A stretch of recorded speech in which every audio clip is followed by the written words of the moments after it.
সুপ্রভাত বন্ধুরা, good morning.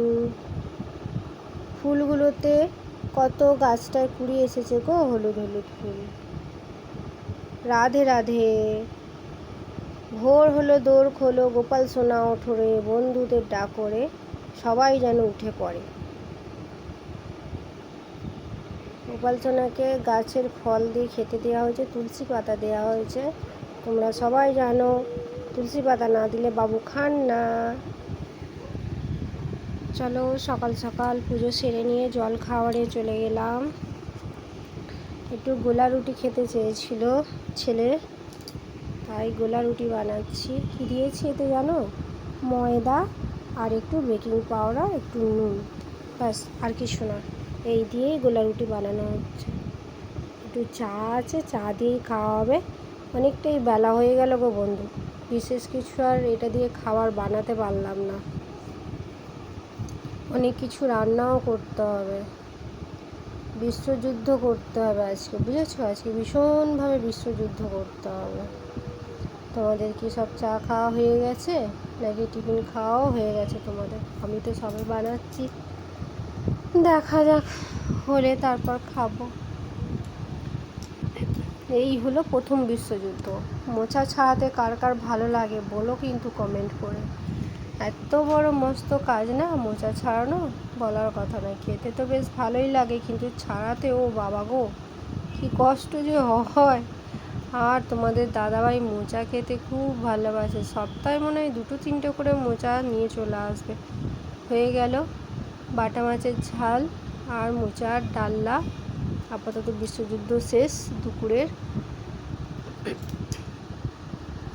এই দেখো আমি এটা বানালাম, কিছু দিইনি গো, ওই একটু জিরে গুঁড়ো আর এটা দেখো ডাল বেটে বড়া করেছি, আর এটা চিকেন কষা হচ্ছে। যখন খেতে মন চাইবে সব একসাথেই খেতে মন চায়। একটু অল্প করে জল দেবো, তাই জল গরম বসিয়েছি। কষা তুলে নিয়েছি, নিয়ে একটু জল দিলাম। দুপুরে ভাত খাওয়া তো যেন ঠিক একটু রসা রসা না হলে ঠিক পোষায় না, না খুব ঝোল হবে না খুব বসা হবে, মিডিয়াম ধরনের হবে। আর একটু পটল ভেজে নিলাম। পটলগুলো কি লম্বা লম্বা, কাজল লতার মতো দেখতে। চলো খাই খাই পর্ব শেষ করে এবার এলাম শুভ সন্ধ্যায়। বিকালে আর সময় পেলাম না, নইলে বিকালটাও তোমাদের সাথে শেয়ার করতাম। সন্ধ্যা হয়ে গেল, আকাশটা দেখছো কত সুন্দর, সূর্য অস্ত গেছে।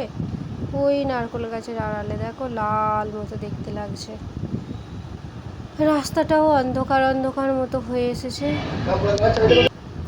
চলো এবার সন্ধে দিতে শুরু করলাম। একটু গঙ্গা জল ছড়িয়ে দিলাম, চারিপাশে গঙ্গা জল ছড়িয়ে দিলাম। প্রদীপটাও ধরিয়ে নিলাম। ধূপ জ্বেলেছি 3টে, কর্পূর দিয়ে দিলাম একটু। প্রদীপে কর্পূর দিলে বেশ স্মেলটা গোটা ঘর ভালো লাগে। আর হচ্ছে 3টে ধূপ দিয়েছি। 3টে ধূপ দেওয়ার কারণ হচ্ছে ভোলেনাথের ত্রিশূল। ধূপ কখনো একটি তোমরা দেবে না, একটি ধূপে কখনো কাজ হয় না। শ্রাদ্ধেতে কিন্তু একটি ধূপ একটি বাতি লাগে।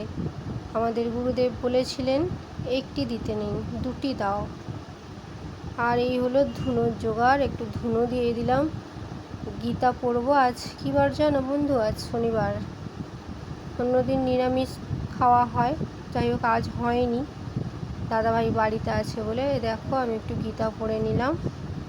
গীতাটাকে পড়ার আগে একটু প্রদীপ দিয়ে বরণ করে নিলাম, জাগিয়ে নিলাম গীতাকে। আর এই দেখো এটা কী জানো? লুবান। এটা দিলে নেগেটিভ এনার্জি সরে যায়। কী কী নিয়েছিলাম আমি তোমরা দেখতেই পেয়েছো। লুবান নিয়েছি, লবঙ্গ নিয়েছি 5টা, তেজপাতা নিয়েছি 5টা, ধুনো নিয়েছি অল্প একটু, কর্পূরও নিয়েছি অল্প একটু। সব কিছু দিয়ে এই ধোঁয়াটা দিলে কোনায় কোনায় পৌঁছে যাবে, জানো তো। আর আমরা ধোঁয়াটা কেন দিই বলো তো? অনেকের অ্যালার্জি থাকে ধোঁয়াতে, কিন্তু ধোঁয়াটা দিলে কী হয়, ঘরের প্রতিটা কোনায় কোনায় ধুনোর ধোঁয়াটা ছড়িয়ে যায়।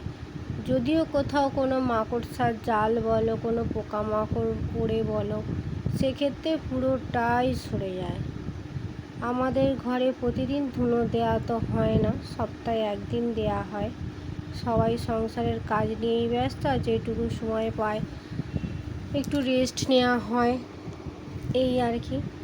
তাই সেইভাবে হয়ে ওঠে না বলে সপ্তাহে একদিন ভালো চারিদিক ধুনোটা দেয়া হলো আর কি। এবার প্রথমে ঠাকুরের কাছে দিয়েছিলাম, তারপরে এবার চারিপাশটা দেব, কারণ পুজোর ধুনো আলাদা হয়ে গেল। এবার এটা নিয়ে একটু ঘর চারপাশ, এটা এবার আর ঠাকুরের কাছে যাবে না, এটা সাইডে রেখে দেব, দিয়ে একটু জল ঢেলে দেব। টাটা বন্ধুরা, আবার দেখা হবে পরের ব্লগে।